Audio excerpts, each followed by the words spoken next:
Show.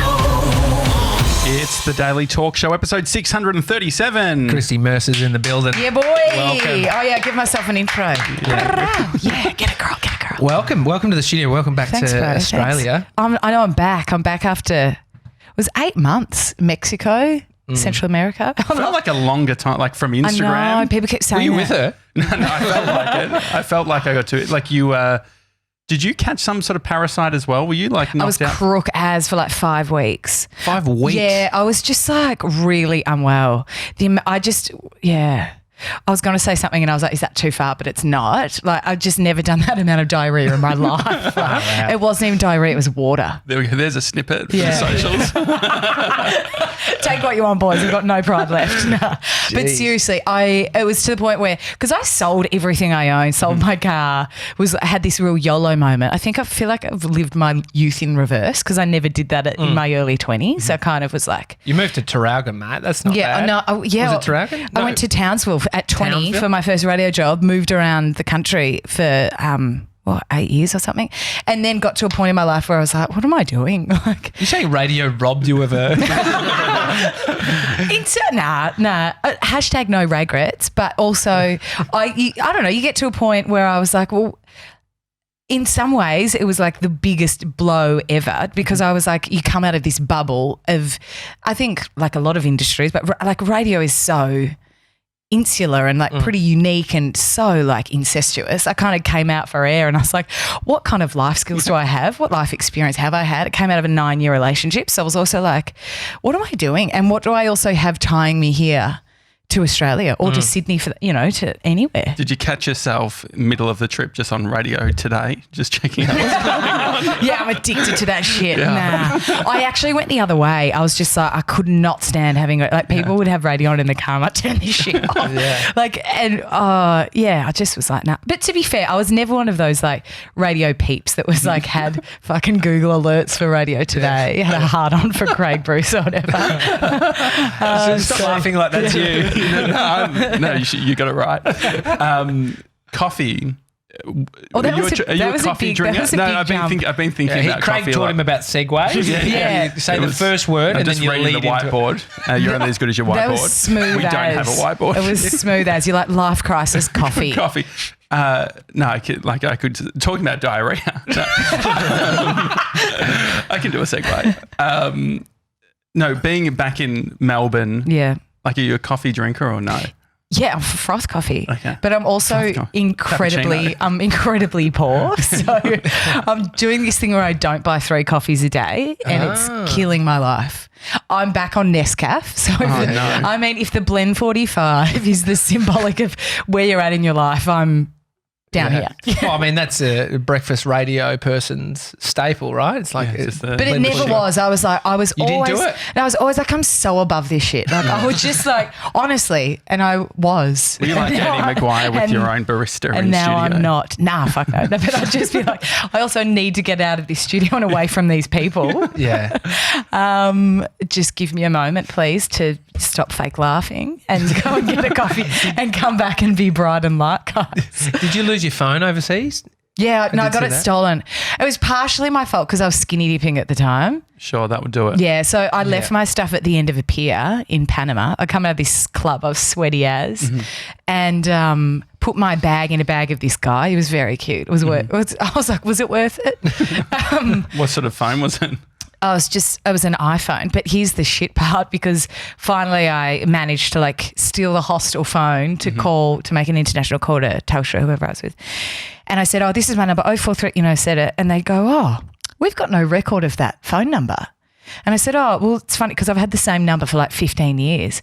And they said, no, there's nothing coming up in our system. They put me through to all these different, departments. And in the end they go, we'll put you through to our credit team. And that's when I was like, oh, this is no good. They said, oh, you've got an outstanding $1,658 debt with us. Oh, no. Because they were debiting my card as I was gone. And I changed cards. I don't know, my life admin's all over the shop. And they cancelled the card and then it had been sent to a debt collector. Oh, no. So I was like, oh, brilliant. So it was like a bit of a double whammy. So I'm like, I'm glad I lost the phone to find out about the debt, because they said, we've been trying to reach you. I said, I lost my phone. They said, yeah, is 0437 still your number? I'm like, yeah, I've lost my phone.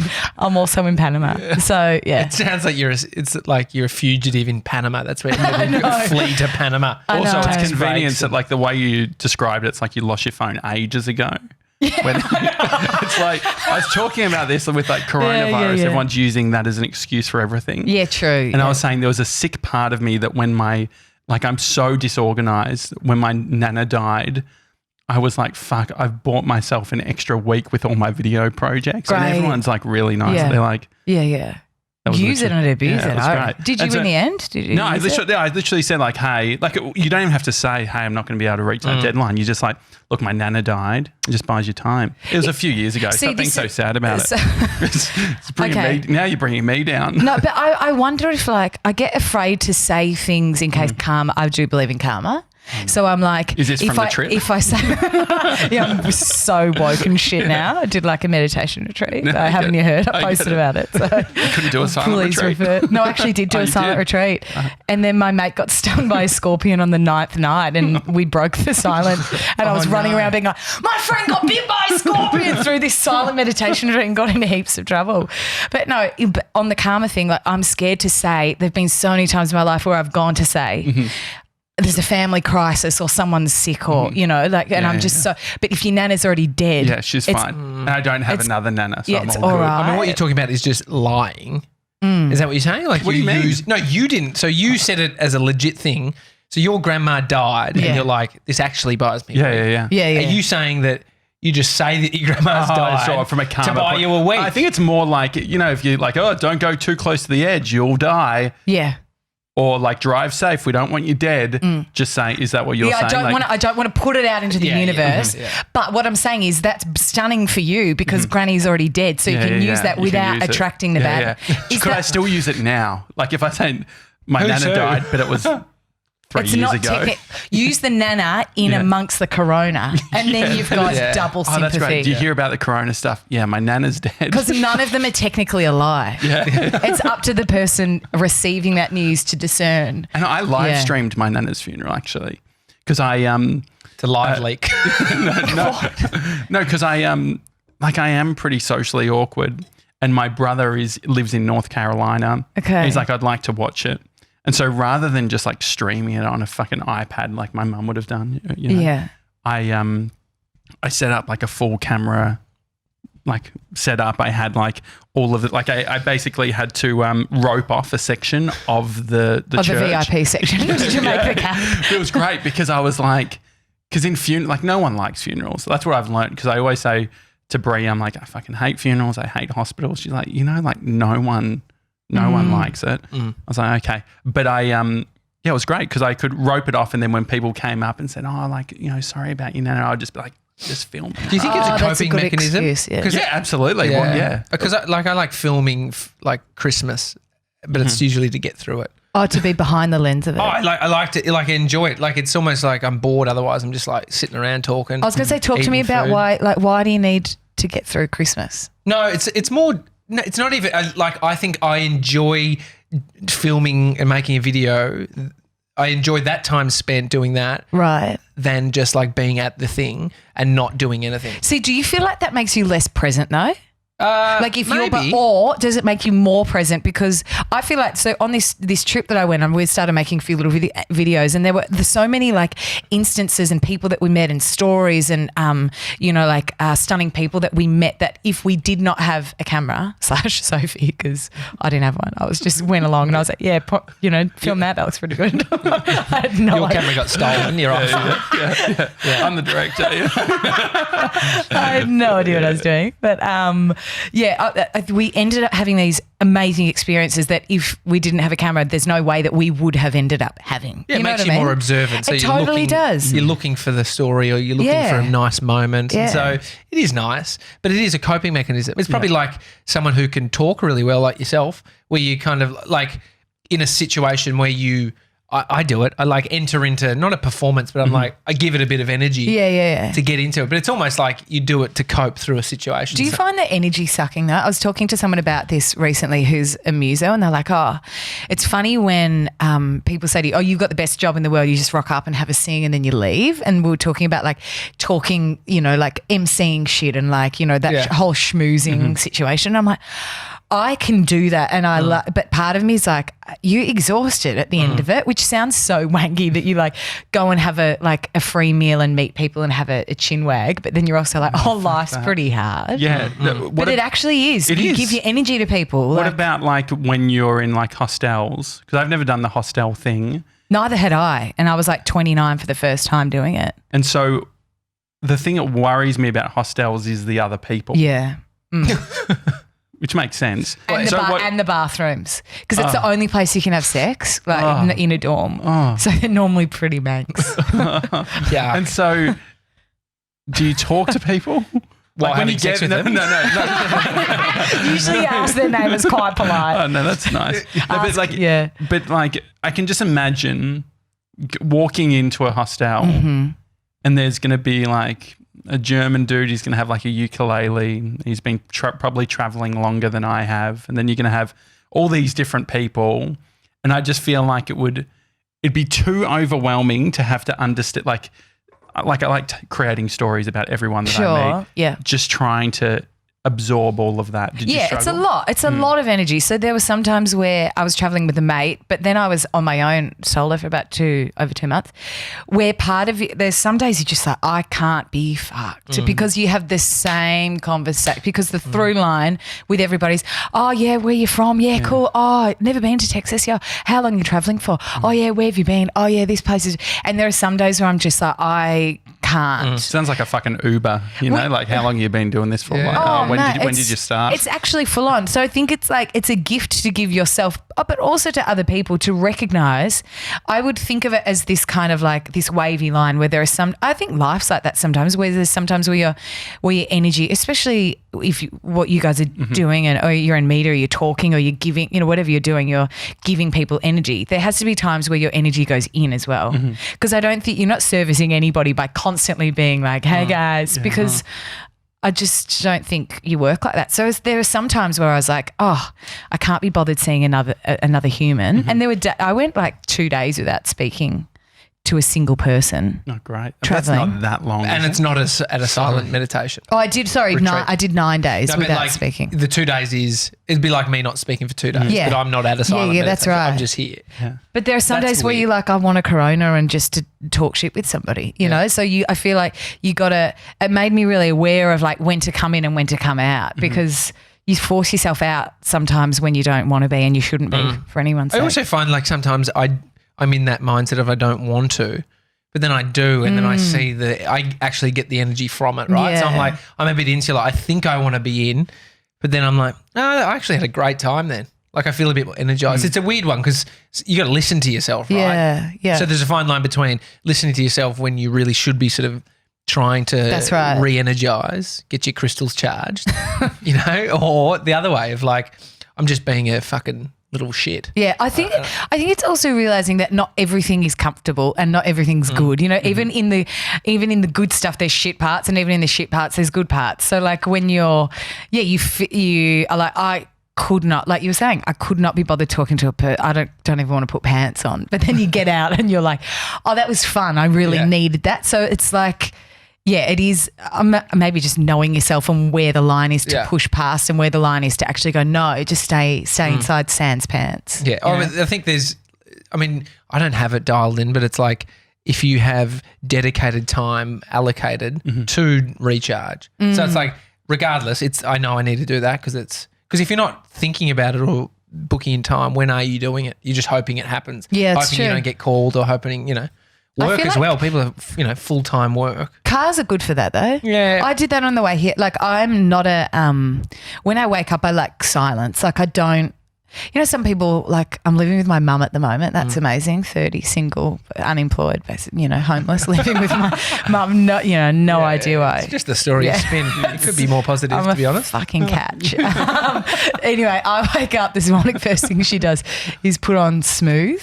Oh, You know, yeah. I love Smooth. Yeah, it's great, but it's also not. But it's all tunes that's just like, there's nothing, it's just chill. You know? Yeah, but when you finally hear them, it's just basically ads. It's like an infomercial for your ears. Sure. It's just like, and she is like, has everything up really loud. So like this moment you wake up, you're just hearing like, having numbers sound like, and she does it with the TV and she loves A Current Affair. And it just like, and I can't, because I'm living at her house. So I'm like, you can't say anything, but I'm also, that for me is like allowing yourself that time to wake up or like sit in the car and just in silence and just let your brain do the to-do list and think about the things. And like, I feel like that, so you can weave it in a way where you're not like sitting down singing and chanting for your, inquiry time. Yeah. So I feel like, in real life, that's maybe not that realistic, especially if, you've got kids, jobs, it's real life things. It's like we are a product or like our environment, what we're listening to, it sort of embodies you, right? So you are Tracy Grimshaw. Tracy's still got it though. Yeah. I said that my brother came around for dinner last night. I said, this would be a hilarious show to watch stoned because they go special on tonight, and it was about like dangerous play centres. Genuinely, this kid jumping for joy, like looking so happy, and then it showed, and they changed all the like colour shading to like black and white, and she was holding her knee, crying like, oh, this is just the dregs of society. Like, what is this show? It's so hilarious. Yeah. It's only getting worse too. Like, it's only becoming more hyperbolic. So I was listening to, I just like was doing some mindless work where I can listen to something while I'm doing it. I find like some tasks I cannot listen. I'm the same. I need to sort of focus in on it. But what task can you do where you're not? Sorting footage. Okay, that kind of shit, like just like no moving dialogue. things around, like don't need to listen or, Anyway, so I had a live stream of some US news show talking about the coronavirus. And I just was watching, like not even watching the footage, but listening and doing this thing. And I just remember feeling like my shoulders are sort of like coming out. And then I was like, I got to fucking change this up. I listened to Ram Dass, a meditation guru guy, and I just felt so much lighter. But I was like, that just fully changed how I felt, like my body was feeling. And so now I'm fully convinced about the coronavirus, but I'm also enlightened because of Ram Dass. It does seep into your subconscious, like even if, like you say, subliminally, like you're not aware enough to know that like your shoulders going or you're stressed or all this kind of stuff, or like my mum, having that shit on in the background, it does go somewhere. And I've realized that like from traveling, you have this like little microcosm of society of all these other fellow hippies like seeking something and searching, and it's so. I was talking to a mate about this that I was traveling with, and he was like, "How are you going at home? Because this is the real test of like being conscious and aware and like, practicing patience and like, even little things like eating more consciously, not just like shoving it in." And I was like, I think, like your surrounding of all these other people, it really does normalize things. And then when you're back, I was just, for the first time in my life, I've been like, oh, I'm single. Like I feel like almost not sad about it. I had this moment at like a best mate's 30th where I was like, but when I was living in Sydney, everyone was single and focusing on their careers. And when you're traveling, everyone's kind of finding themselves. So it's like what your surrounding is becomes your normality. And then and everybody is just having mortgage chat in Melbourne. I'm just like, I can't relate to that. And it's making me feel different, or it's making me feel stressed, or it's making me feel weird. But then you take me out and put me in another scenario and I'm like, oh, it's, I don't know, thriving here and have a lot to relate to here. And then inside the bubble, it's safe, right? And so you're seeing other people's bubbles or other people's sort of normality. How much did your bubble change going from Australian life to traveling? Like, what was the biggest shift for you personally? That's a good question. I think the biggest thing, I think I was just learning to trust more, learning to trust life, really. Because I think, I don't know, I think most of us, all of us really, you're kind of brought up in society to like, you go to school and you get good grades and then you can get into this uni course, and after you do that uni course, you're doing that because what does it equal? Everything is so like results driven, you know what I mean? And I think you kind of, as a human, or, like you lose that sense of like creative play of just coming up, sitting down and having a jam, for instance, if you play guitar, if you're a singer, like everything for me previously felt very like, well, what am I getting out of this? Okay, well, if I'm going to dedicate my, the next year to move to bumfuck nowhere to do this radio show, well, what am I getting out of it? Like, what's the result, And I think you kind of get into that state of mind where you're like, well, if I'm dedicating an hour to this, it's going to equal this. And I think I realised that when I was overseas, I'm like, life doesn't work that way. It's not like a scoring system where it's like you put in your best efforts and then there's a surety that it will equal what you thought in your brain it would.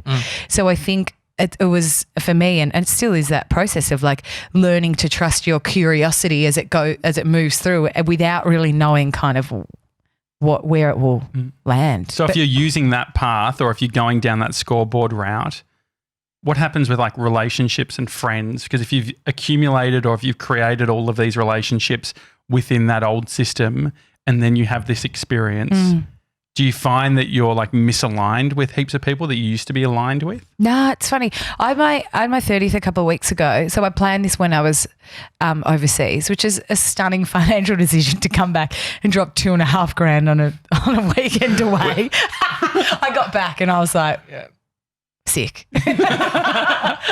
Anyway. Telstra can wait. No shit, I hadn't paid the phone bill by that point. Got any good credit card hacks, balance transfer stuff? What do you do? What's your what do you mean? What do you do financially? Sounds like you need to give her a few tips. What do you ask what a balance transfer was? Yeah. I don't know. I've actually never had a credit card. Oh, that's good. Yeah, So no. like you're still doing stuff within your It's not like, because you hear the stories of like I've even gone traveling where I'm like, oh fuck, what's $5,000? Like we can pay this. I can fucking pay this back. Over 25 years. Exactly. I've got a whole life to pay this back. Interest, no. So you deciding to spend 20, like how are you with budgeting? Shocking. So bad. So for you to make a decision of spending $2,500 going away. She was on a few Coronas, mate. It was a nice What do you beach. need in your balance to like, you're like, okay.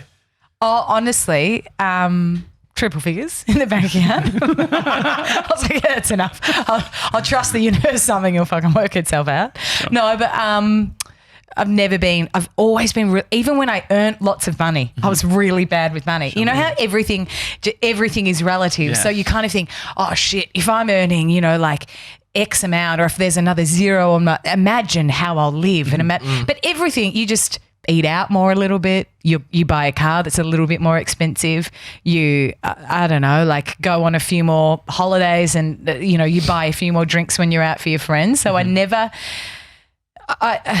think even when I was in a place where I was, on a kind of decent wage, I still had that real battler mindset anyway. Like mates used to give me shit. It's the current affair stuff. They were just like, I would still be like, it's just like you can afford to do this. So like you can get in, like a new car if you want, or you can, I would still like, Aldi's the best. I actually also have realised about myself, I really thrive being an underdog. Sure. So I think in a lot of ways when that radio job kind of finished and I was like, oh, that's a bit of a bummer. What am I doing with my life now?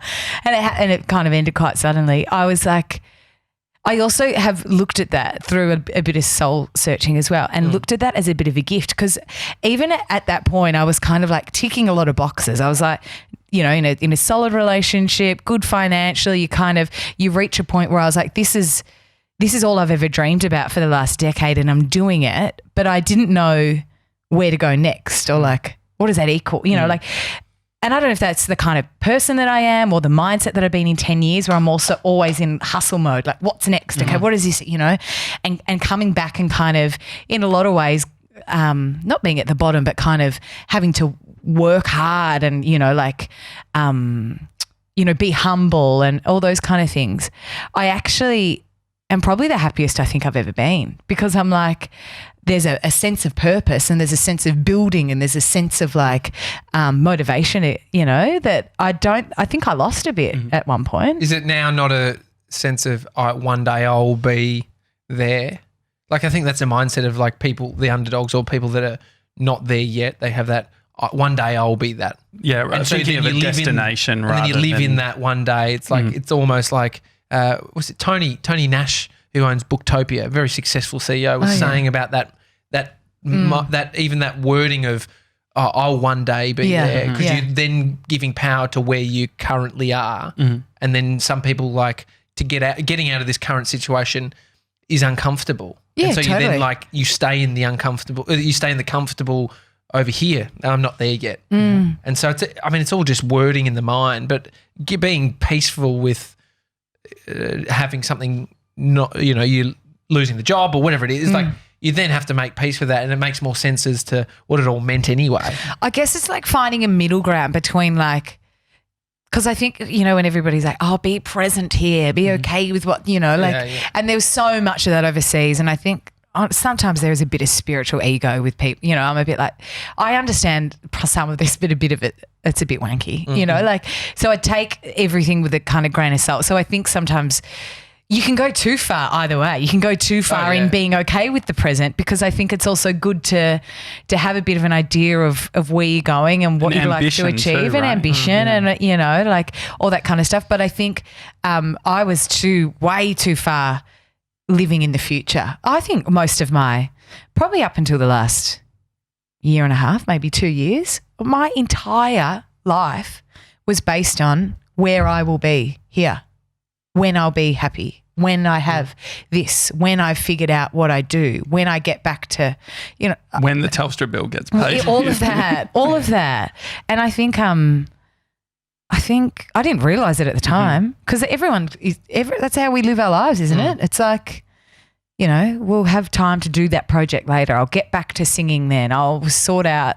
Well, it leaves us in this perpetual state of like need, like, or not We're not pain, enough as well. but like the struggle, right? It's like we thrive on some form of a struggle. And if we're going a year away, I'll be there. But right now, I need to fucking get through this. And then, it's like a carrot out on a stick. You know, like it moves, it doesn't get any closer. And so you're in the struggle, which we're weirdos, because it's like it almost inspires us to move forward, or it does get us forward. It's a bizarre thing. I think having a bit of column A, a bit of column B, so that you're like, all right with you're accepting of the struggle, and that's how I feel now. That there's so many lessons, like even things that I'm like, oh, what a drainer. Like even things like, I mean, I love my mum, but I mean, if I had, you can call it Tracy. Love Tracy. If I had an ability to be like, oh yeah, I'll just go rent in this sick suburb with my mate, you know, I'd probably choose that, but I don't. Yeah. And part of me is like, you know, you could sit in that and be like, oh my, you really be in your head about it. But then at the same time, I'm also seeing the lessons that are there in it, which is I moved away when I was 20. So I'm not saying I'm making up for lost time, but at the same time, I've had a complex relationship with my mum, you know, like most mother-daughter relationships, or most, you know, people with their parents, and having time to really like nail down and work on that, whilst in the moment there are sometimes I'm like, navigating this is tricky and it sucks. I also have that ability to kind of zone. I always like in my mind's eye picture like a bird's eye view, like kind of going up and like looking and from being above. And I'm like, this is a pretty stunning opportunity and a pretty cool time in my life to work on this relationship with mum, or to work on, you know, whatever it might be, or, you know, to have this space, you know, even on this trip to figure out who I am and where I want to go. Like that's a gift. Like to have that space to be aware, you know, that there is space. Like that in itself is pretty cool. So I think there's that element of being like in the struggle, and like I don't want to be living with my mum when I'm 40, but at the same time I'm accepting that there is shit here that I need to learn that I wouldn't otherwise be learning. Do you fall into habits from when you're a kid when you live with your mum? Yeah. I think my mum is like a neat freak, like to the point where like She used to iron our bed sheets when she made the bed when we were younger. I appreciate that. Yeah, which is Lived in a hotel. and there are heaps of things that I notice myself doing now, like pretty OCD with fold, all this kind of stuff. So like I find myself, when I was a kid, like I remember we'd be 18 and you're like, drinking your Smirnoff double blacks, waiting for, the cabs beeping out the front at 11:30. And I remember friends of mine that knew my mum and they were just like, now we've got to leave no trace of human life, wipe down the bench, there's bronzer on it. So I find myself trying to appease that element. I don't know. Maybe there's an element of me being like, maybe there's some subconscious thing where I'm like, I shouldn't be here. So I have to pretend I'm not. I don't know. Yeah, but I think certainly, I can't think of any other ones. Maybe I'm so woke after my Central American trip. Or they're so ingrained that it's just you're still opening the fridge looking, Mom, what's in here? That kind of shit. Like it's an instant habit, like me go to the fridge at my parents' place. Like all what that. have they got in there? Not much. Really? It's got healthier and healthier. It's fucking annoying because I wanted to blow out there. Yeah. I just want shit. I used to have juice as a kid, they That's don't do really juice. That's what got you excited. Yeah, well, I'm just one thing. What was in your fridge, fatty? There was a lot like Mum had. The funny thing is, what was that? That was my throat. Did you? Still got the throat side? That was literally that was a throat burp. Well, the thing is, Hang on, I actually do need a burp now. you can do it. You can do it. Hang on. There Sorry. you go. That's right. Well, I get especially in the morning, the stomach grumbly sort of shit. You just hungry? Yeah. Okay. Are you on the intermittent fasting bandwagon? Well, I've fucking tried everything. Mate, when you forget to eat, people are still calling that intermittent fasting. Yeah. I tried it. So for the girl I was traveling with, she was like, I just have so much more energy not eating. I was just like, yeah, same. But I was also like, I feel so sick.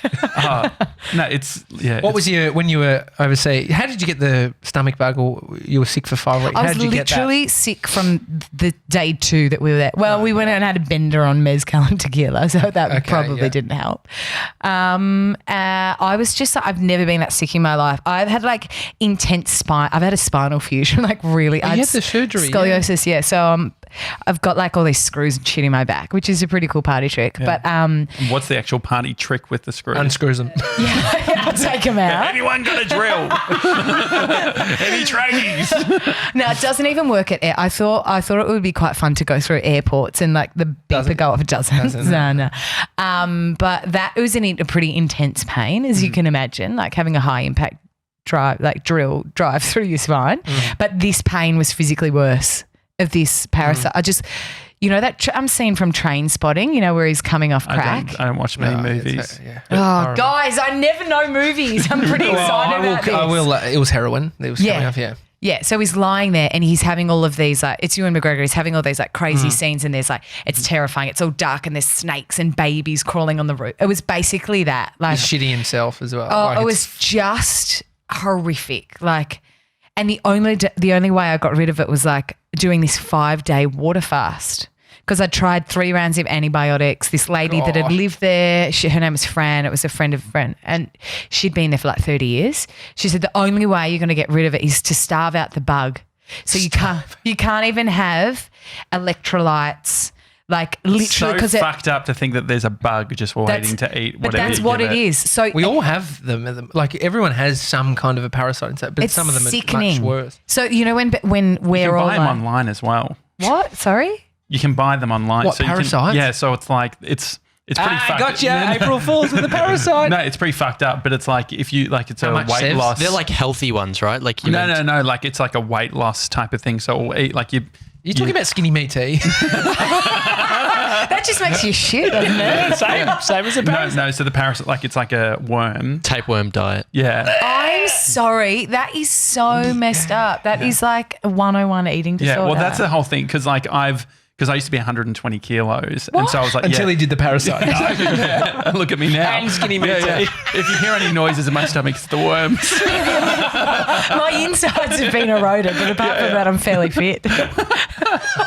Fairly fit. No, but that's what the fucked up thing about Have you talked about eating stuff I have. before? Yeah, I had bulimia. I mean, it's probably not as like, in vogue as your fucking worm diet.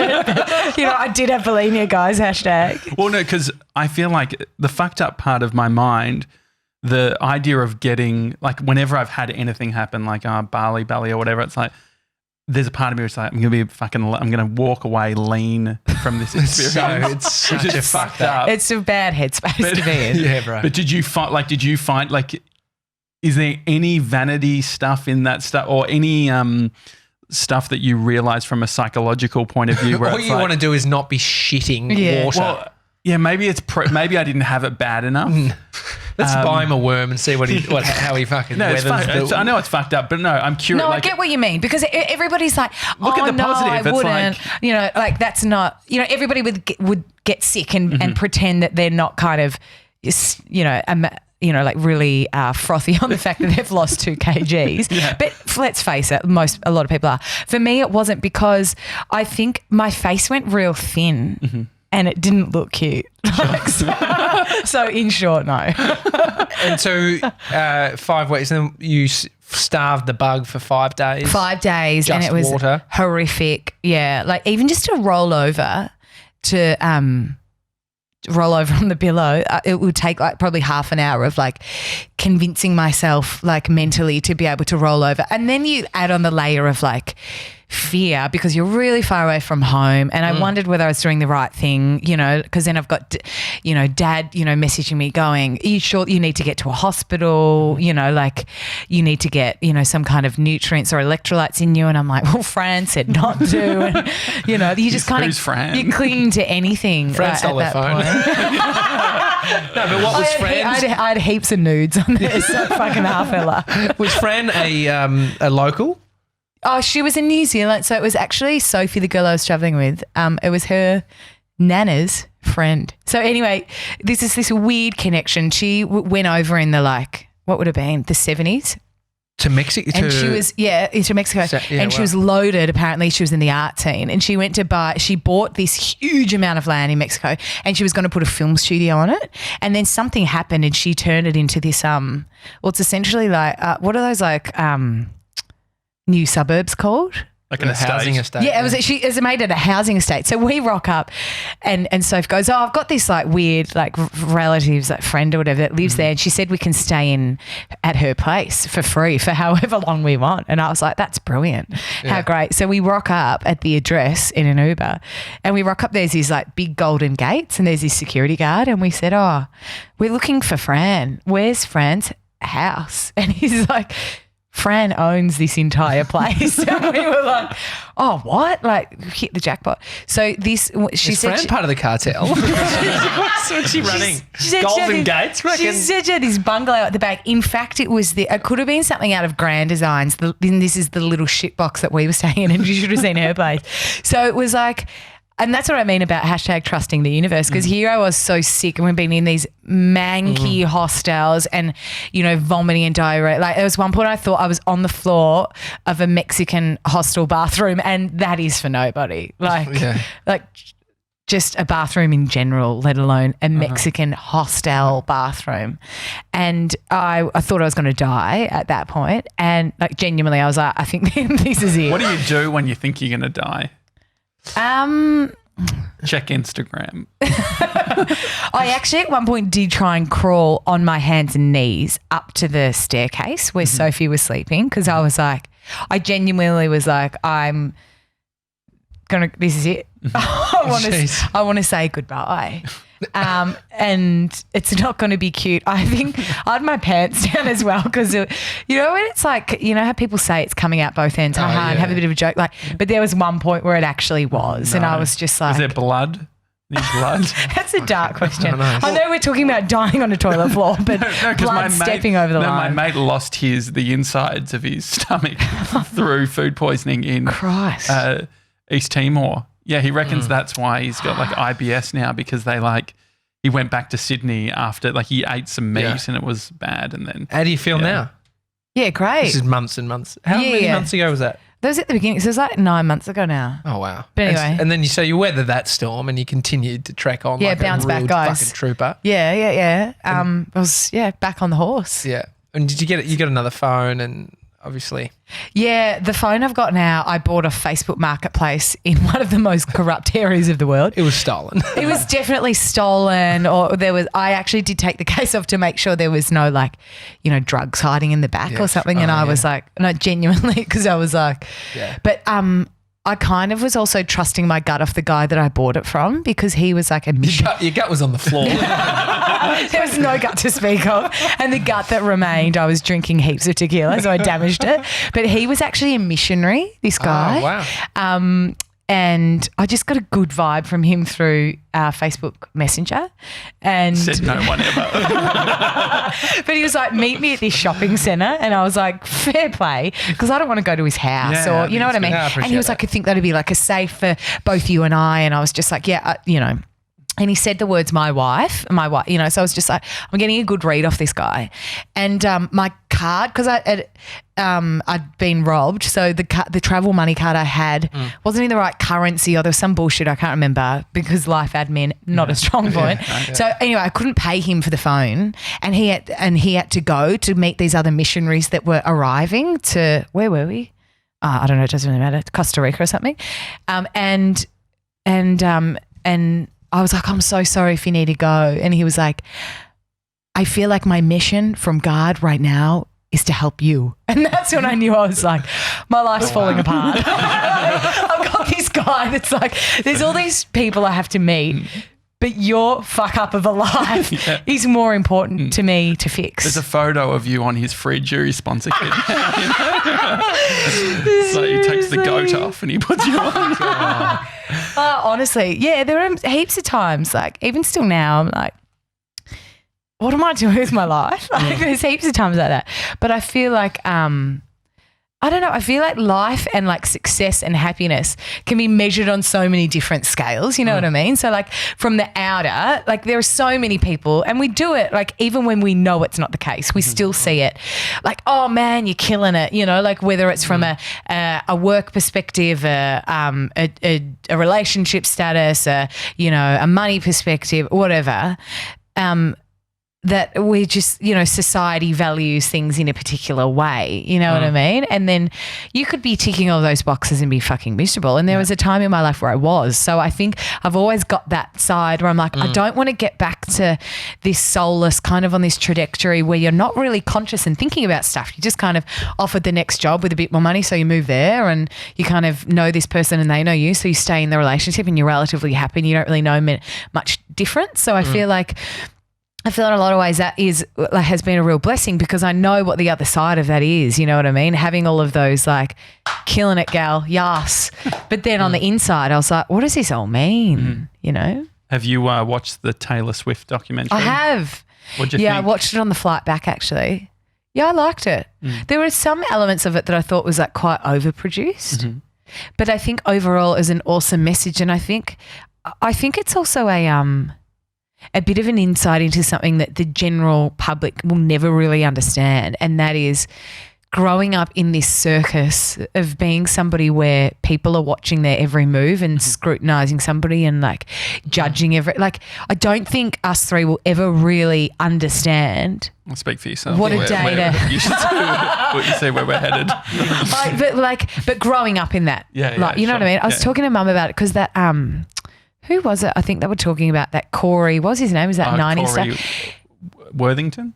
No, the guy that's just come out. We're talking about famous people. So that was Corey, the guy recently came out. Fessner or whatever. He was talking about some kind of sexual assault years ago. And I was talking, I think it was Mum maybe. Are you quoting a current affair? Because I feel like when I was staying at my parents. She's quoting news.com.au. Okay. No, it was 100% on a current affair. You're on the money. This guy actually, he came out and said, I'm going to say somebody who's been worse than Harvey. That's right. And everybody in the world is going to know this person. He said there were lots of child stars that were in these like child pedophile kind of sex rings, and but there were a lot of scrutiny around like, is he actually telling the truth and blah, blah, blah. So do you know what his name is? Corey somebody. He named Charlie Sheen as the person. Oh, really? Yeah. That's Oh, anyway, so there are a lot of people going, is it true, is it not? But basically, I forgot what I was Corey I forget. Feldman. yeah. Corey Feldman. Feldman. He's on a bunch of shows that were earlier than our generation. Like It was the Goonies and shit he was in. Yeah. But the Boomers got around it. But So we will being a never. young- yeah. But we will never know what that's like. I don't think That's a We're different like, existence. You can kind of be like, oh yeah, I can rate. Shit, that'd be a lot of pressure. Or, wow, it'd be weird not to be able to go to the supermarket, wouldn't it? But or like for people to like say, oh wow, has she gained weight or has she lost weight? You know, and commenting on that. Like, there's part of us I think that can cognitively go, oh, that'd suck sometimes, but like it'd be pretty lit in others. But then I think the actuality of that I just don't think we can ever really comprehend what that would be like. And I think it gave a bit of an insight into such a small, like half the documentary was about whether or not to put the tweet out. You know what I mean? Like however many characters she's got to, you know, say a particular message. And I'm not taking away from that because she has such an incredibly powerful voice, and it was at a time in US politics that it was even more powerful than ever before, right? But I came away from that and I was like, the pressure and half of this documentary is about whether to press publish on a tweet. And that in itself, like I think she's demonstrating how removed from society and reality she is, because that is like a 12 to 18 month decision for her, you know, and it really gave me an insight into how sick our society is in a lot of ways, the way that we're like, we create that because we're all obsessed with particular people and we want to know the ins and outs, and we all need to like, and I say that and I'm like, I'm a sicko myself because I'm a part of it, you know, like, but it's a weird life. It's a weird existence. You could say, like, with what's happening now, whether coronavirus is as bad as we think, it's spreading, but it's like it is our fault as a society that has just been frothing over Facebook and like it's gone all viral, these stories. guys. Yeah, all that shit. Like that is why the economy is going to fall apart.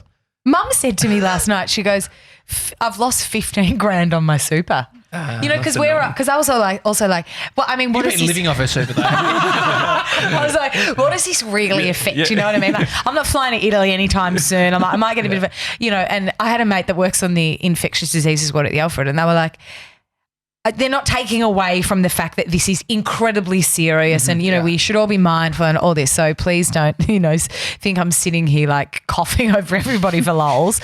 But that she was also like, the only people that are dying from this are people that die from the influenza virus. You know, it's similar in the sense that it's the elderly, it's, you know, it's the vulnerable, you know, like young children and babies and all that kind of stuff. So like, I was also like, what is this actually affecting? Like, I'm not saying it's not, but then on a hard scale for me personally, I'm like, what's it affecting? And then, but then when Mum was like, the arse is falling out of my super, I'm like, oh wow, like in real life hard terms, like that actually is pretty heckers. Well, think about the flow on from events businesses. Speaking to a friend yesterday that does speaking for a living to big corporate company, and half of the events until May have been cancelled. And so Sevs has lost $2,000 on his investments. Yeah. Share market. Have you? Like, think about just cafe. Like it's the flow on that we don't know. And so whether it's built off hype, like you can build a career out of hype and not really have much on the other side, but it still means you can still build a career. Building a career on hype. It is definitely there's high impact based on hype as well as the disease. I think part of the problem is because we've hyped everything. It's like the boy who cries wolf. Is that the thing? Yeah. Boy that cries wolf. The boy who cried wolf. Yeah. Cried wolf. Because the idea was that he said wolf a bunch of times. Too many times in life. And the wolf wasn't there. And then the wolf ate him, I'm pretty sure. It's a bit like that. Like where who's the boy? Yeah, can we break this down for a moment? I think it's social media. It's everything is like, okay, like in that whole fake news, like all these different elements, everything is hyped. Everything seems extreme. Everything seems important. And so then when something potentially that is important comes along, we're like, oh, hang on. Is this important or is this just another one of these other things? I'm still confused who the wolf is. The wolf is, no, that's a great question. The wolf is the thing. Like coronavirus is the wolf. Yes, yeah. I think. And the boy is? social media. The boy is all of us. There's the little boy is inside all of us. I wouldn't have said that, but yes. I'll be on a current affair tomorrow night. What's your 5-year strategy? No, I was going to say, what's your relationship with social media, especially after going away and documenting? Oh, I'm addicted to it like everybody else. And as much as, you can work on yourself and be woke and like go to Central America and think that you're some kind of, spiritual leader, which a lot of people do. You know what I mean? Like there are a lot of compass tattoos. I saw compass tattoos. And in the really thin tattoo. Yeah. This is the only line it's always like line, like tattoos. Yeah. And I feel like, it's all like the line drawing and they're like, thin I was line. very lucky to get in. They like normally booked out for 6 years, but they found this one spot. That's right. It's kind of like goes in the same pocket of, people that drink cold drip coffee, I think, and, like telling people about podcasts that they need to listen to. There's every white person ever.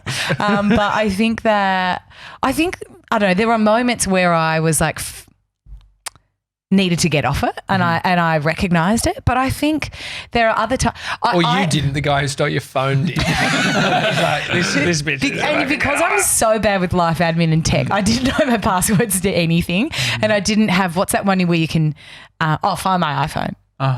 Sure. Didn't have that activated. Didn't have any of that shit. So like the person would have had access to all my shit. So you had a passcode on it though? Nah. Oh no, yes, you have to have. No, it was all zeros. And they wouldn't have gotten my that. laptop password is Apple. As well, so I'm like super secure. But it's a Windows computer, so it's confusing as fuck, This is really, I'm just going to jump. This is like a random digression. But I like that. I did the coffee bit. If you guys hadn't berated me for 5 minutes, I was uncomfortable about mentioning Taylor Swift because I'm like, is it enough in what she's talking about? Fuck, don't overthink that.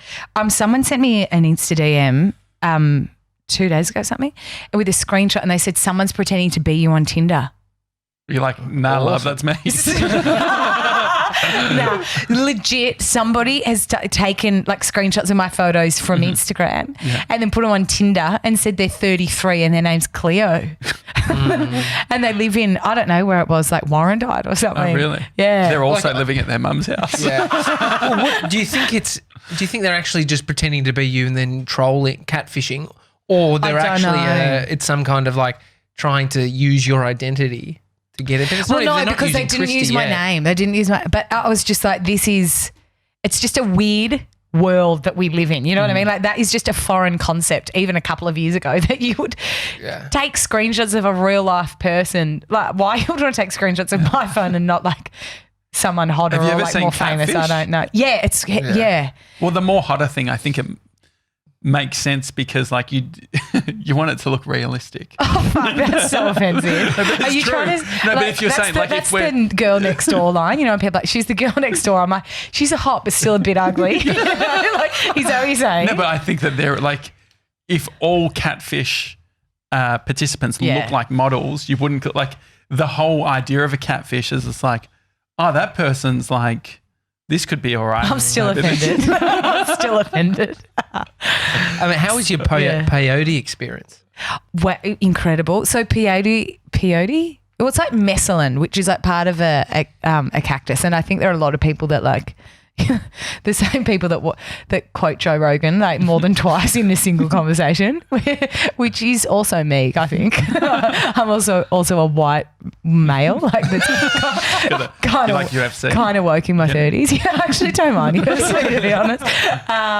So I feel like there are a lot of people that like ayahuasca is like a massive buzzword and like and so it kind of should be like people looking into it, you know, for beyond like Joe Rogan talking about it because it's fucking fascinating. Like anybody that's a tiny bit intrigued about the way the human brain works or, you know, DMT and like kind of like being curious into the way things kind of work, which I certainly am. So for years I've kind of like gone down the rabbit hole of like listening to different podcasts and reading articles and that kind of stuff because I'm like fascinating. But I was also terrified because I was like, I think I have the kind of brain that I was like, I would not come back from that. Yeah, it would really get like I know myself. You shit your pants on that one? I don't know. I haven't Yeah, done it is. I watched it on that Chelsea Handler did a that's it. special, Yeah, remember? yeah. That's And right. she's and Vomiting for sure. vomiting, but shitting themselves. They're wow. what do you call it? They're the person that leads the ceremony. Shaman. The shaman. Sharon, yeah. the shaman. Shaz shadow self. Yeah. And so what happened? You because I watched your Instagram stories where you're like talking about Yeah. So anyway, someone's described. So I wanted that kind of mind-bending, opening, like heart-cracking, open experience, but I was also terrified of what I would see, I think, because I know that it unleashes not just fantasies and scary things, but also like real legitimate fears, which is why I think people find it so terrifying, right? So someone described the difference between peyote and ayahuasca to me, which was ayahuasca is kind of like this harsh, you need to fucking see this and it's in your face and it's this truth and you need to accept it, whereas like a current affair. it's basically Tracy Grimshaw. Imagine Tracy doing ayahuasca, all the shit that would come to her from all the stories she's done. Wow. Seriously. I'd watch that. Yeah. It's Tracy Grimshaw with doing 100 lines. It's just like, all right. But then peyote is kind of like an arm around the shoulder where it's like, hey, friend, like, let's have a wander over here. I'm going to show you this thing, and it's the same thing, but so you're going to see the truth, and there's some hard things you need to learn. Like but it's four like corners. I think they do that. it's ABC. but it's basically four corners after a few joints. Where they're like, hey, bro, come over here. So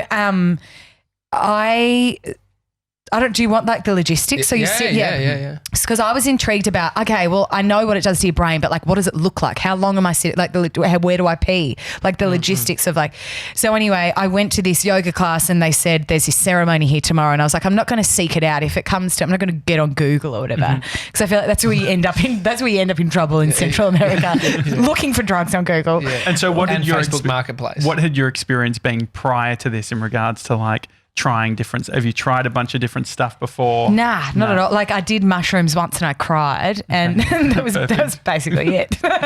Really, I'm not a real drugs person, to be honest. And if you identified with it, I'd be worried. If anyone was identifying, maybe if you just smoked a lot of pot, you'd.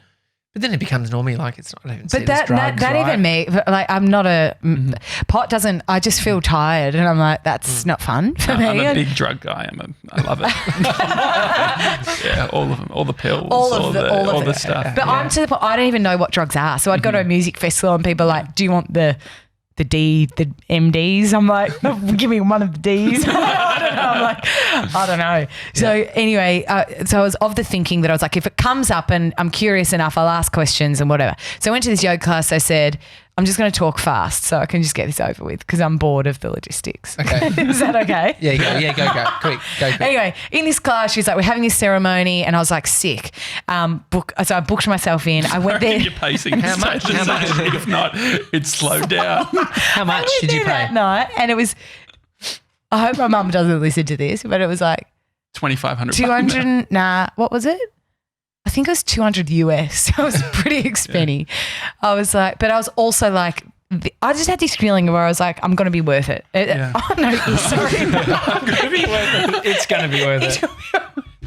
It'll be worth it. Or the yoga teacher's a great salesperson. Yeah. Anyway. It's only 3 Telstra bills, 3 months. You're fine. We went back there that night. You sit around. So it's the Huichol people. They're these like ancient tribe of Mexicans that wear these like really bright clothing, and they wear these big hats with all these like colourful corks around them. It's kind of like a trippy Crocodile Dundee.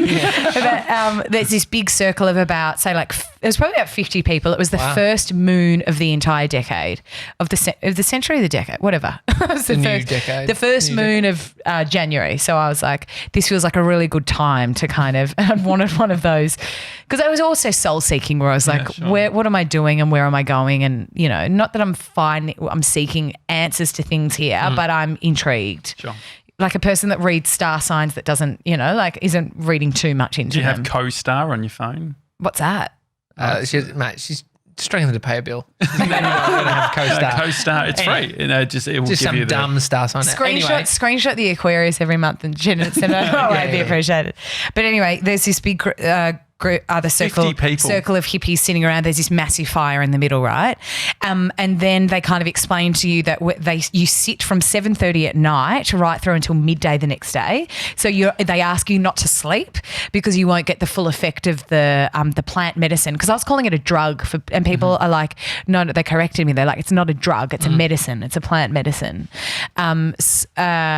which was used by these people, for centuries to awaken their consciousness and open their third eye and have these crazy experiences that they then put into their art. Which Is the third eye their bum? Were you worried about your back sitting up for that long? No.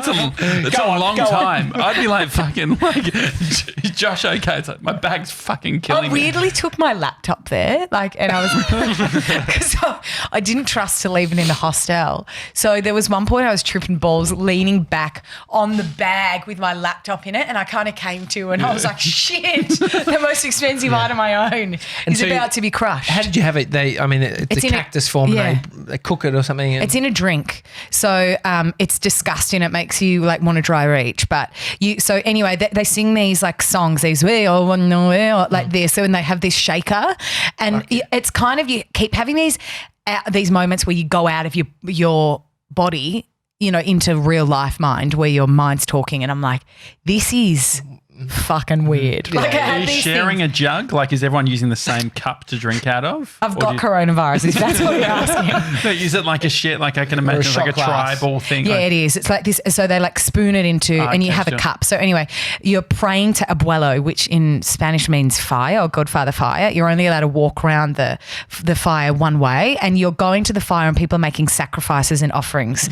So you go in and the laptop. You want to. Fuck that. No. I was holding on to that pretty tight. You give one thing to the fire that you want to let go of, and then you ask for one thing.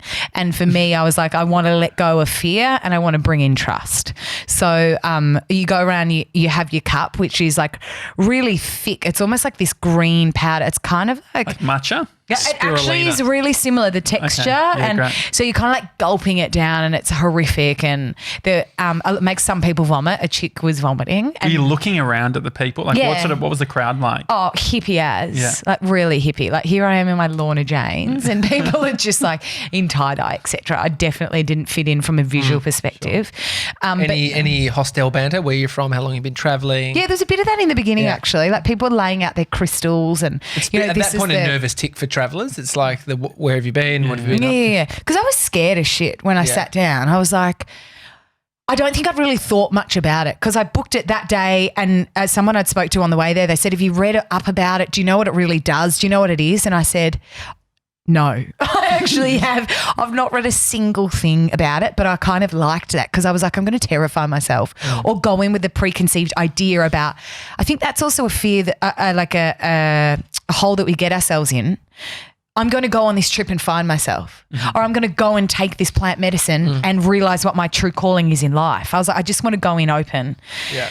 Which I just imagine you on your laptop on radio today as you're just like, just high.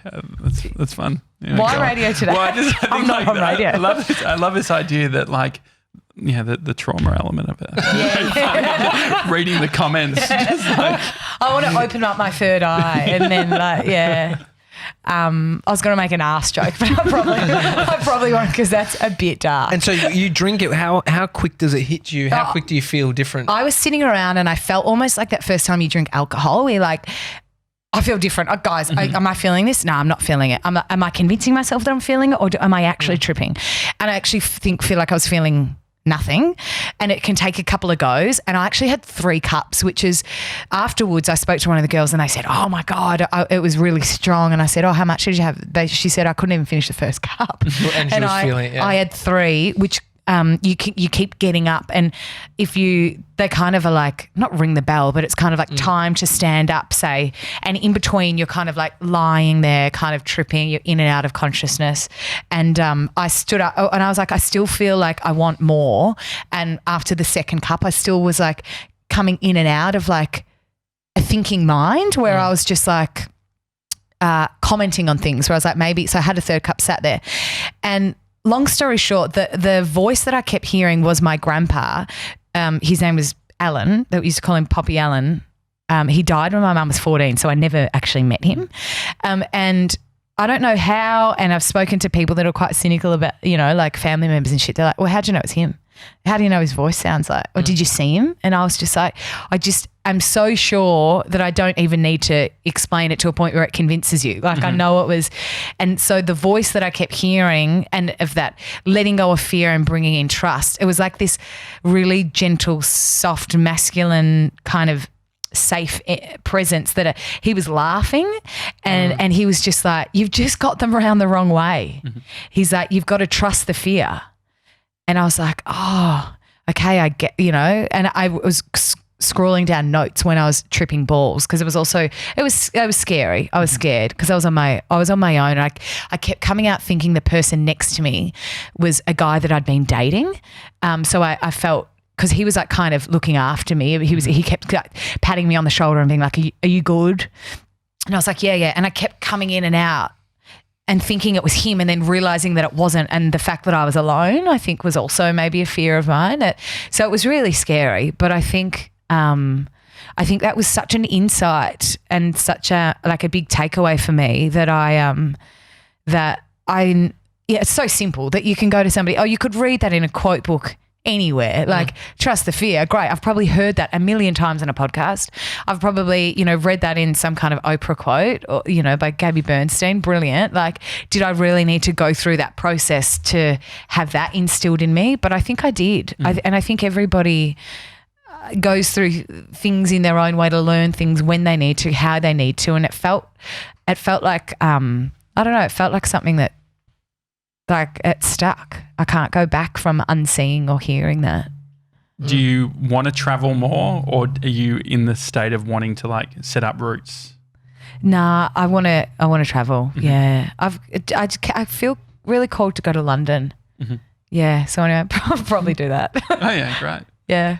You can get 2 years, can't you? I was going to say cheap Yeah, I flights can. as well. Yeah. You've just turned 30. Can't you do it? Yeah, you can. As you're 30. Till can't you're you get 2 years? 31. Yeah. So you can get 2 years into. I feel often like I've lived my youth in reverse. I feel like I had my, proverbial shit a lot more figured out at 24 than I do at, like 30. Like from, I don't think internally and spiritually knowing myself and all that kind of stuff, because I think in a lot of ways I'm more in tune and in touch with, like what lights me up and why I'm actually supposed to be here, et cetera, et cetera. But I do feel the pressure, like, and all my mates are turning 30 and, going to their birthdays and things. I do feel a bit out of it. I do feel everybody...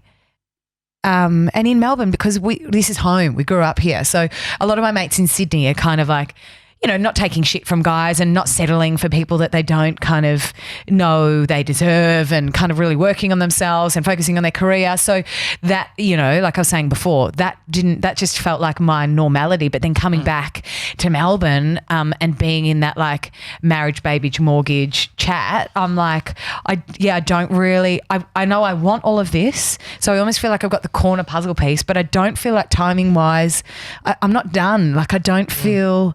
And because I know I want all of this and to settle here, home, where I grew up with my family, and I had that really big realization overseas, I feel like I almost owe it to myself to be like, okay, well that bit's sorted. So you're never going to be as free or have the ability to go and do this little bit before that part. You know what I mean? If I don't have all of those things tying me down, if you're not going to go now, when? Do you feel like you are starting to like evangelize, or do you like when you see your mates doing this and you've seen the other option, do you catch yourself like giving advice? No, because I'm not one of the, I'm not one of those people that like goes to Bali and comes back and gives people spiritual advice on like how to find their zen and shit. But I think so what happens when you're in those situations where you're hearing people talking about mortgages and all that sort of shit and you're like, fuck, you guys have got this the wrong way, or like thinking, like you don't even think about it? No, I don't think they've got it the wrong way. I honestly think one of my my biggest peeves in life are people that speak from a place of experience when they don't have experience.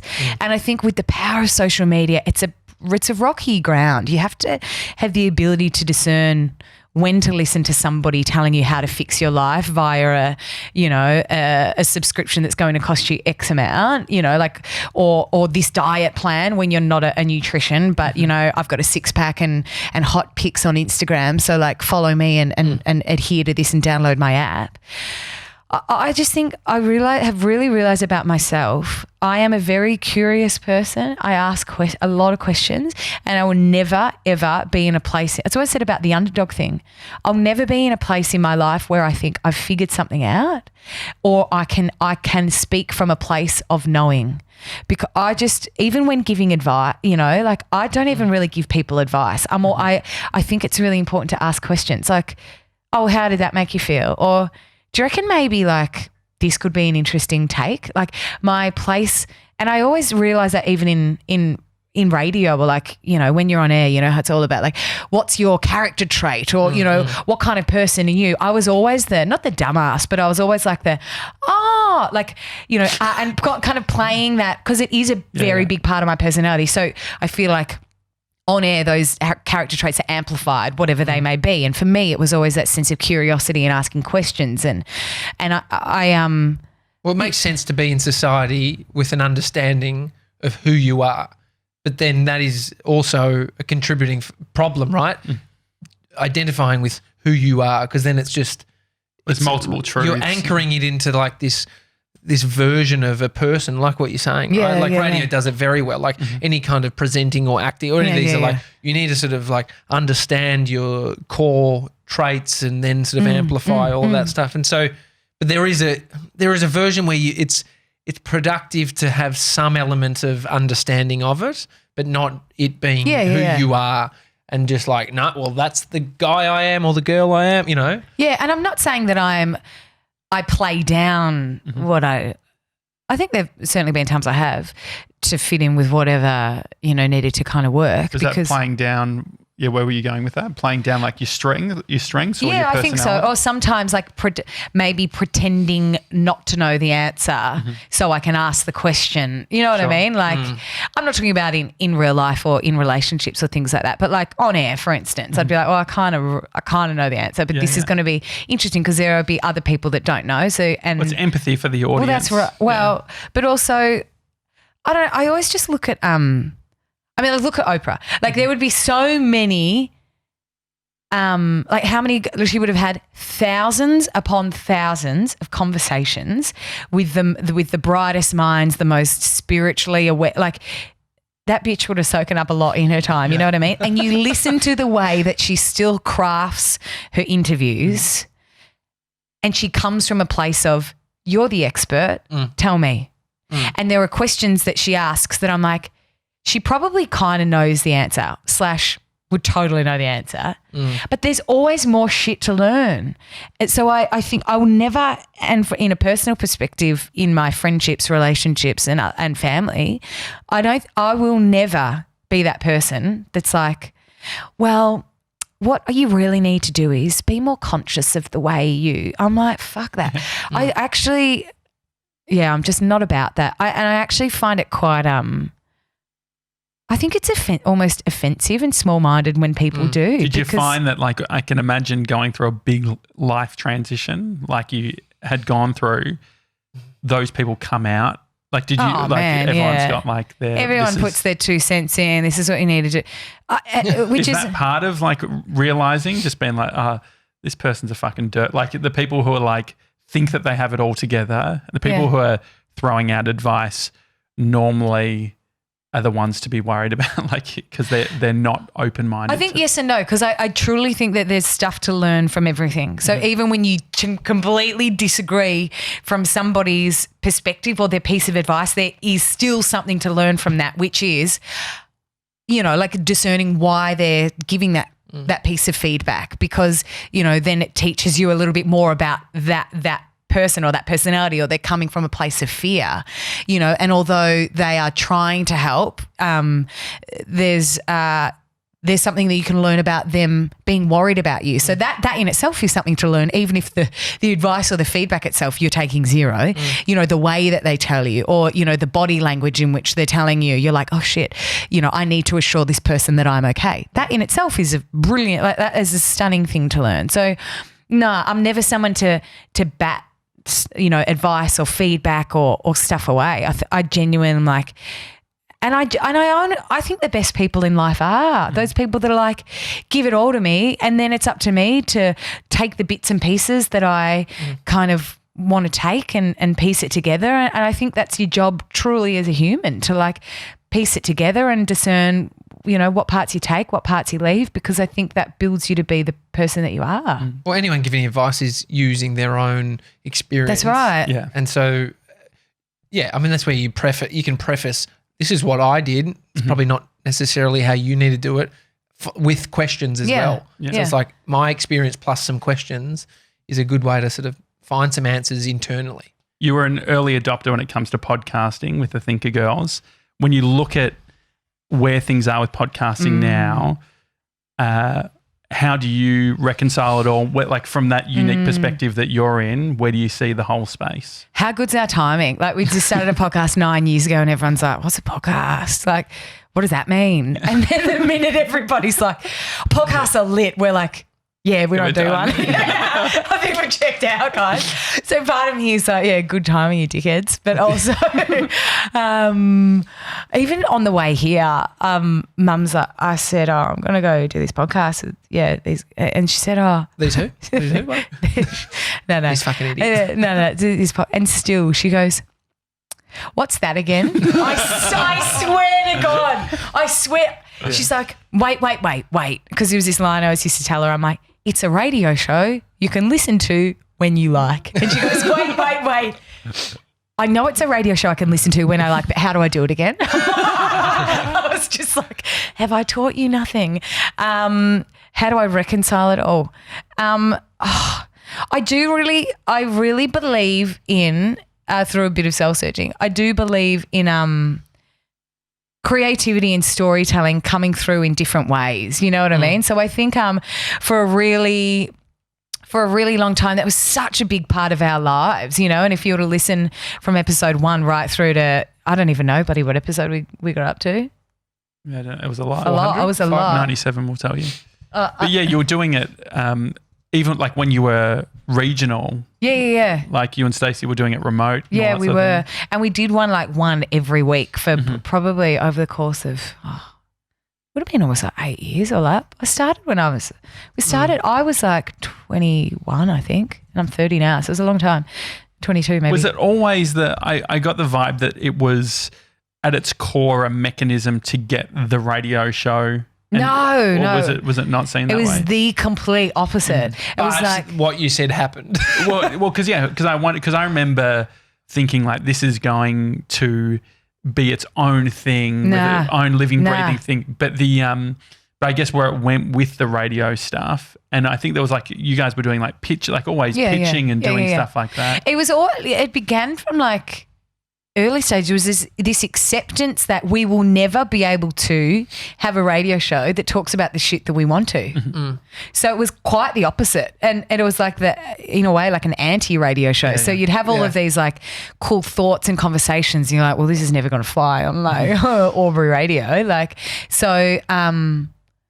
Which makes sense. How often in life does, when you're focusing on something else, the thing happens? Like you're not wanting the radio show, but then a radio show comes from you. That's right. So then what needed to change in your mind to then say, you know what, this national radio gig, we could make this work? Did they say, look, you can talk about what you want? It was like all the things that you thought you couldn't do on the radio, we want all of those things on radio. So it was the fucking big dream come true, because it was like not only it was like the best of both worlds, because not only is there a radio show and when you're like that's a dream job, but not only have you got that, you can do the kind of content that you want. So if you've heard our rule was like, if you've heard it on a show before, we won't touch it. Yeah. And pineapple on pizza type of deal. Oh, we did that. Nah. I mean, there's a bit of commercialism in there, bro. Nah. Are you scruncher or are you folder? Like, I genuinely. That's very topical right now. No, it actually is, though, isn't it? Have you got enough toilet paper at home? I live at my mum's house. She buys in bulk, so yeah. Imagine toilet roll. You know, like in uni, you see, like at frat place, you see a house covered in toilet paper. Yeah, sure. Imagine doing that now. Yeah, that's expensive. Here's a thought: steal it from restaurants. Oh, mate. I stayed in an Airbnb where there was a bunch over the weekend. And Did you take it? Nah, I was like, you know what? I made a joke. You know what? I'll wash my ass in the shower. You thought. Exactly. Why shit in the shower? Why not just rinse? You know? Do you honestly? I do not shit in the shower. We did a whole podcast episode on that once. It's called a waffle stomp. No, someone. I have heard that's a stompy or whatever. Yeah. But surely that's going somewhere in the drain, especially if you're a girl with long hair like me. You know how hair gets caught in the drain? There'd be shit particles. Yeah. Do you clean out the drain from your hair? Not under the drain. How do you get in there? I mean, it's usually the next tenant. I've had to clean out a fucking drain based on a woman's hair, like that's long, actually just fur ball. Disgusting. Yeah. And you don't want it, like, if you were a shit in the shower type of person. I mean, you're constantly in fear of like, oh, geez, the sink, or what is it called? What's the basin? Yeah. No, the plug. Hole, yeah. Like it's if it was getting all, if water's pooling up in your sink, usually a high chance that something's clogging it. The drain. That's the word I'm trying. Like, so the thing is, if the drain gets clogged up and you're a shower shitter, straight away you're like, uh oh. Yeah. No. Yeah. It's like, let's organise a plumber. It's like, to meet a self-identifying shower shitter. I'm sure that it's a thing. I'm sure there is. No, there totally would be. What you were talking about though is like not being married to the medium, right? And so podcast.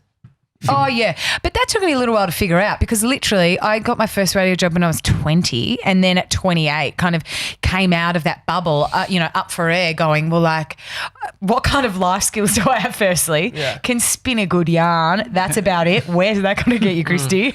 And then I also realised that because I think it's such a demanding kind of medium, and this shouldn't just be contained to radio because I feel like sometimes you listen to radio, people talk about, they think they're the only people in the world where these rules apply to.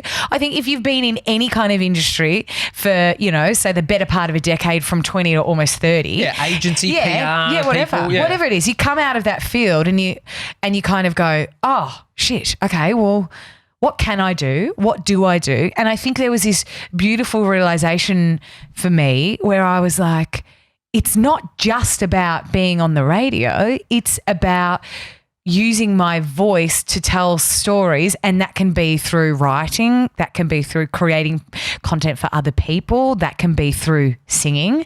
And for me, returning to singing was something that I have really enjoyed because I think I told myself for that entire time that I worked in radio that I was like too busy to do it, and it was that fear thing that I was like I'll get around to it at some point, and you just kind of get job after job after and you genuinely have no time for it. So I was able to sit in the fear of he's using that as a bit of a facade. And I think in this society that demands, well, who are you and what do you do? Can you sum it up in a neat little bow for us and chuck it on your Instagram bio? I really struggled with that for a while because I'm like, well, I can't put radio presenter, I can't put TV, I can't put writer because I am none of all those things completely, but I am kind of all of them. And I think I really struggled with that. You know what I realized in dating, like when I first became single, people, what do you do? It's like a, genuine, like an obvious first question. and there were sometimes I'd be like, I don't actually know. And people are just so unsettled by it because it's like, what do you do? And even if you are open and woke and whatever, and even the most I myself, you're still guilty of it. Some, you'll meet, one person and they could give you 3 different answers.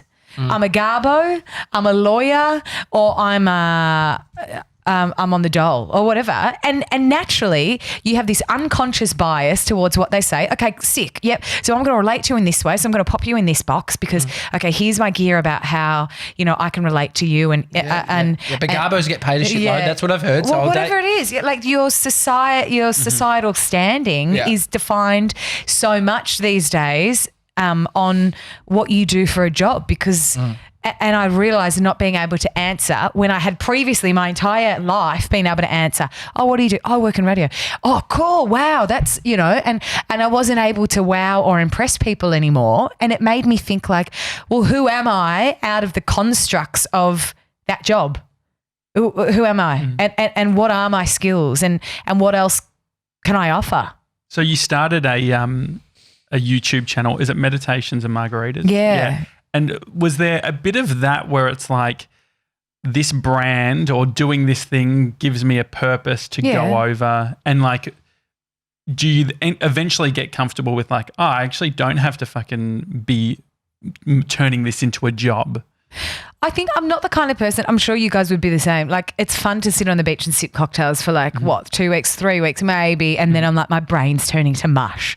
Yeah. Like I think that's the kind of person that I am, that element of like seeing things and being like, that's a great story, or like, oh my God, you meet this person that's over 100 and you just like the life lessons that they would have that needs to go somewhere, even if it's like on an Instagram post that I write myself, like I think I get bored really easily, which is like a real blessing and it's like a real curse as well because my dad was like, you need to pull your finger out. Like, what are you doing? Just focus on one thing and stick to it. I'm like, yeah, fair enough. But like, so what is it? How do you reconcile that now? Like what? Because there's a bit of that that's like, yeah, fair enough. But then it's you're going through a transition period of working some stuff out. I think what matters to you. I think for me, and that's actually why I went away, I think, because I was just like in Sydney and I was like singing a bit and I was like, had started working on a podcast with another guy and I was like, but I just felt like I was doing it to do it. Yeah. And because it's kind of what I knew how to do. And in a lot of ways I missed it. I missed like, not just radio, but I missed like telling stories and like servicing that creative part of your brain, that I don't know, you use to connect to people and whatever. And also I think work through your shit in some ways. It's cathartic. It is. It really is. So I think I had so many different meetings and I was like, and at one point I was like, I'm going to write a musical. And then I was like, I'm going to write a TV show. And then I was like, I'm going to write a book. And then I was like, oh, I'm going to write an album. And I'm just like, just pick one, bro. And I realized that like I couldn't do just one of those and be fulfilled. Like I couldn't put my heart and my soul into spending the next 18 months living and breathing a musical that I'm writing, putting my blood, sweat and tears into and going back to what we were talking about before, the what do we have to show for it at the end? Yeah. And being okay, because I think this is a true sign of whether you really want to do something or not. It's like, would you do this podcast if at the end of it you don't have a radio show? Would you do this job if at the end of it you're not famous and rich? Would you write this musical if at the end of it you kind of did a few little theatres and that was it? Mm-hmm. And I was like, I'm not passionate enough. And I was scared for a while because I was like, maybe I'm not passionate enough about anything to do it. Like I'm equally passionate about all of these things, but not passionate enough about one just to do it and not have an outcome. So I was like worried. I was worried about myself because I was like, well, what does that mean? Like, where do I put my energy? The thing that so if you work out something that you are willing to do with no guarantee about the result, it's going to be a painful thing. Like, it just makes sense that equation equals a whole bunch of pain and uncertainty that you have to wait. That's right. And so, but then there's the high chance of it not working because there's no promise. And that's what the podcast Thinkergirls was. Yeah. Like there was never any promise of anything, It was kind of, it was almost like the anti-promise where it was like, well, fuck you, we're going to go do this over here and then became something. So I think in a way, so much of a part of my life that there was a passion project that was service where it didn't need to be or do or perform or be anything. And then when it did, I was a bit lost after that. I was like, well, to reconcile, I was like, well, where am I putting, because I am a hard worker and a hustler and it doesn't necessarily need to be doesn't need to be an amazing commercial success, but it certainly needs to be a success in my heart where it lights me up and makes me feel fulfilled and gives me purpose. And I had all these meetings with different people and different collabs, and nothing really just felt right. So I was like, and that's when Sophie and I were talking about, she was going overseas anyway, and she's a producer and we worked together. She produced our show, actually. She was a radio producer at Kyle Jackie O and was a producer on Survivor and had to telly and whatever background. But we were also in a really similar life space where we're like, YOLO, let's go and figure some things out. So I went over and did that just for funsies, really. Like there was no pressure on it. And there's clearly not, because we've got about 18,000 videos that we never fucking edited, because we were like, it's more fun to like meet people and go to beach parties, which is kind of what we ended up doing, to be honest. I think we then try and get smart, right? Trying to hack finding the thing that we can then do with no promise at the end. It's like, but then half of the thing, like this podcast, right? We've had heaps of cracks at different shit. Yeah. And I thought I'd be down a different path. Yeah. And it's like married to the medium, video being and then you find consistency, which is like hyper rewarding within the story. It's all those things, right? Yeah. Storytelling. But it's different to what I thought probably. Yeah. There's this card that in these angel, guidance cards that I don't know, I'm not that much of a hippie, but maybe I am actually. Do you own them? Yeah, I do. Yeah. You shuffle them and as I'm holding my crystals and shit that I got blessed at that ceremony, and I'm also wearing nothing but feathers. No. So I'm sitting there naked in my feathers. No. There's this card and one of I can't remember what it is, but they have different meanings, whatever. And one of them is, it's your life's work to figure out, I'm going to what do you call it? Paraphrase this. Something about like, it's your life's mission to figure out what makes you tick and what lights you up, but it is not life's responsibility to turn that into a job, into a 9 to 5. Because we're also looking around and so have this idea that they're both married to each other. You know what I mean? Where it's like your job has to be your passion and your passion is your job. And hobby is a side hustle. That's right. Yeah. And I think there are so many musos that I know that were full-time musos that just said, I quit music completely because it totally took any bit of joy or love out of it, because I had to then make it a career. I had to do gigs that I didn't want to do. My musical integrity was compromised and it took the love out of it for me. So that's something I do in a band once a month on a Saturday, and we all have a fun jam together. But essentially coming back from that trip, I've realised that I want to be doing music. So I'm writing, and collabing with a few different people at the moment. And I'm not saying that's the one and only thing I'll ever do, but I feel like that's where my heart is at the moment. Is there any learnings from being on, like doing podcasting and being so honest, like opening up about things that you might not even talk to mates about in just sort of everyday conversation or everyday conversation? Looking back, how do you sort of see that? Yeah, I think at its core that was I think, and that goes back to what we were talking about when the podcast started. We didn't think anybody was going to listen to it. So it made it, it made it easier to like be really open and honest and, talk about really challenging relationships with a best friend if you are 99% sure the best friend will never hear it. You know what I mean?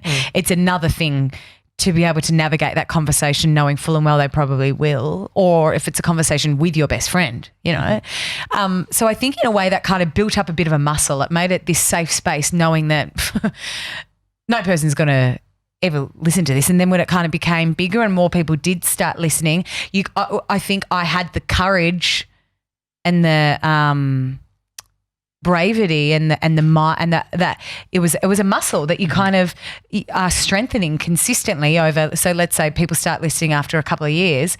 Well, you're just like an open book anyway. So it doesn't really matter whether people are listening or if they're not. But I think if you were to just be handed a show where there are thousands of people listening to it, and it was like, all right, guys, let's talk about your deepest, darkest secrets, and something that nobody knows about you. There's no way. Yeah, there's no way you would. It's not genuine, right? No. So I think a learning in itself. I think it was a learning of how to vocalize and be open about deep, dark things inside of you that you think nobody else harbors, and you might feel like a weirdo to say out loud, and you might, get in trouble talking about the person that eventually hears this. But there was this real a sense of responsibility to consistently be authentic and honest, even when it hurt and it wasn't comfortable, and even if you didn't really, sometimes I didn't really want to, but I was like, this is what we do, and this is what I do, and this is who I am. It's kind of part of my DNA to kind of share all of the parts, not just the shiny ones. So let's hop to it. And so when you finished that, did you feel that missing from your life, like having that sort of structured conversation of honesty and openness? I certainly miss the structure of just in general, just in life. But you should see the schedules I would make for myself. I'd be like, 7 a.m, wake up, 7 to 7:15, breakfast. Because I was like, I need to give myself, that was really important. What was after? A 15-minute poo. I would sit there 15 or 20. Yeah. Shower / shit. How devastating is it when you shower before the shit? No, it never happens. Don't you? No, Are you joking me? Because sometimes you can't help it, bro. No. Never allow. I hate that. It's when you get the urge and you're in the shower. Sometimes I'm like, do I jump out wet, then jump back in? Done it. You just feel so unclean. It's revolting. Yeah, you're cold on the toilet, just in a why is the toilet so wet? There's water everywhere. On that note, Kristie Mercer, thanks for coming on the show. Yeah, I've got to check this schedule. I've got a poo schedule. So if you wouldn't mind, fellas. We all do. Yeah, we're aligned. So you might be in London sometime soon. That could be happening. Anyway, I'll just You keep us I don't have a updated. podcast anymore, so I'll just put like real long-winded posts on my Instagram and shit. Great. No, I appreciate that. It's working really well for my dating scene. Oh, really? A guy I went out with the other day was like, you share a lot on Instagram. And that was it. I was like, yeah, this is going nowhere, isn't it? Perfect. It's a daily talk show. It's closed. The Gronks, the VIP Gronk thing, the stickers, you can't get stickers anymore. You'll be getting your stickers soon though. Sent on Monday. Yeah, but if you go to thedailytalkshow.com/Gronks, you can still sign up, and we're doing a bunch of cool shit. What are we doing, Sevs? What sort of things? Outside again, the stickers. So you missed out on that. Yeah. They will open again, but what else? Oh, well, you're going to be able to come in. We've got a couch here that you can come and join us. We had Wayne for Fat Fridays come and join us. Right. So Kristie, you can catch that's always open. Couch to stay if on. you Or want. something. It's up for you, mate. It doesn't have a fold out. Like it's not a, No, I'll take it. Great. If I have a blue with my mum, you'll find me knocking on the door. you also will put out our video of us doing edibles. So you have access to that. And And more stuff to come. Perfect. All right, it's the Daily Talk Show. See you tomorrow, guys. See you guys.